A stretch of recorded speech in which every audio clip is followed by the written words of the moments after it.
নমস্কার বন্ধুরা, তোমরা ঠিকই শুনেছ।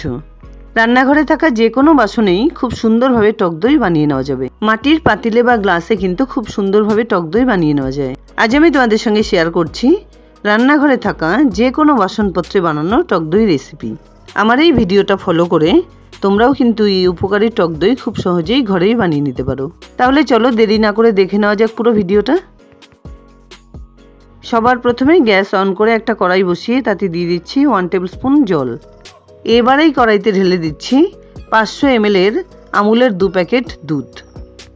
মানে আমি এখানে 1 লিটার দুধের দই বানাবো।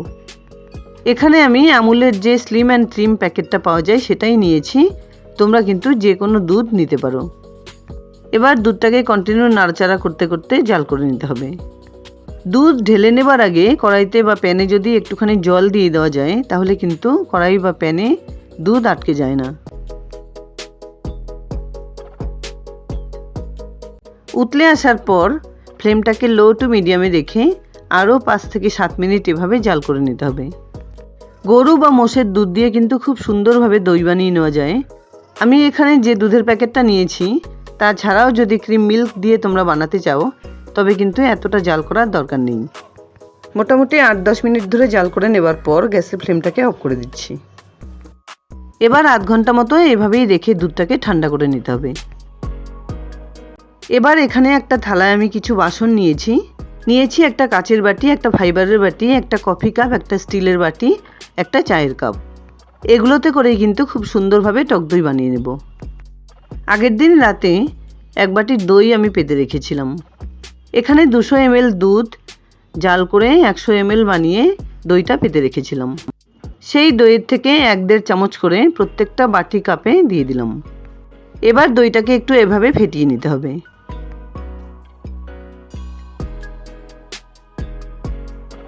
এই থালাটাকে এবার একটু সাইডে রেখে দুধটা একবার চেক করে নিচ্ছি।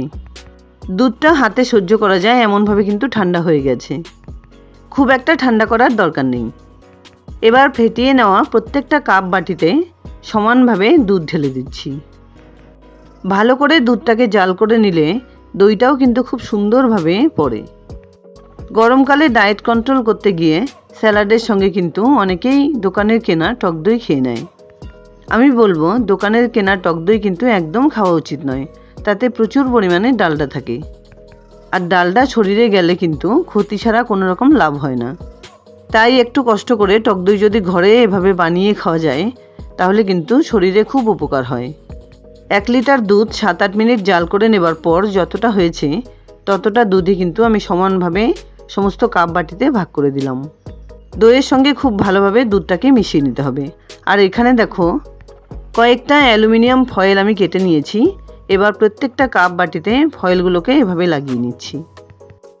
অ্যালুমিনিয়াম ফয়েলগুলো লাগিয়ে নেবার জন্য দইয়ের বাটি বা কাপের ভেতরে কোনো রকম হাওয়া বাইরে থেকে প্রবেশ করতে পারবে না, আর দইটাও খুব সুন্দরভাবে পড়ে যাবে।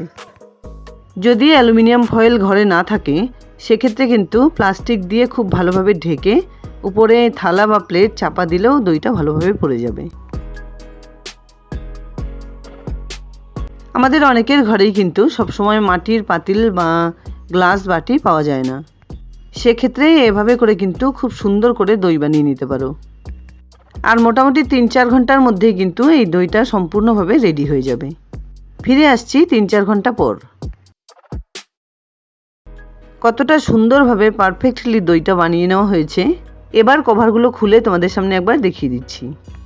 যদি মনে করো রাতে দই পেতে নেবে আর সকালে সেটা সার্ভ করবে তাহলেও কিন্তু এত সুন্দরভাবে দই বানিয়ে নেওয়া যাবে। মাটির পাতিল গ্লাস নেই তো কি হয়েছে, দেখতে পাচ্ছ প্রত্যেকটা কাপ বাটিতে কিন্তু সুন্দরভাবে দই পড়ে গেছে। এবার এগুলোকে ফ্রিজে কিছুক্ষণ রেখে তারপর ব্রেকফাস্ট বা লাঞ্চে যদি সার্ভ করে নেওয়া যায় তাহলে কিন্তু এর টেস্ট আরও ভালো হবে। গরমকালে এই উপকারী টক দই খাওয়া কিন্তু সবার পক্ষে খুব ভালো। ডায়াবেটিস বা হার্টের রোগীর জন্য ঘরে পাতা টক দই কিন্তু খুব ভালো। তাছাড়াও হজম শক্তি বাড়াতে, ওজন কমাতেও সাহায্য করে এই টক দই।